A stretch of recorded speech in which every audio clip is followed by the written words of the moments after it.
এটা আমার নতুন ব্লগ ভিডিও। ঈদের দিন আমার বাসার সামনে যে যাবে তাকে আমি আটকাবো। ভিডিওটা দেখুন। আমার বাড়ির সামনে দিয়ে যাচ্ছে, আরে সাউথ কথা বলে দেখছেন আমার সাথে মোলাকাত করতে যাচ্ছে। ধরে বাঁধব বুঝলেন, বাঁধতেছে আমি বাঁধতে পারি। আমার বাড়ির সামনে দিয়ে যাচ্ছে, পুরো আমাকে দেখা করছে।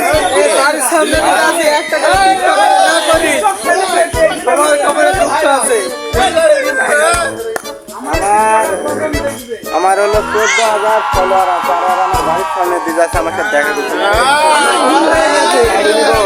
আপনারা বলেন যে আর পাঞ্জাবি কাইডি নি আমি, ভুল হয়ে গেছে। আপনারা বলেন পাবেন আমি ক্যামেরাটা পিছনে নি, ওরা তোমার শিকার খাচ্ছে না ঠিক মতন। ভুল হয়েছে তো, হাত উপরে তুলেন। এরপর গেলে আমার সাথে দেখা করে যাবেন তো এরপরে। আচ্ছা তাহলে কিন্তু সব মাফ করে দিলাম। আর যাই হোক, সবাইকে ঈদ মোবারক। আমি একটা সেলফি তুলবো।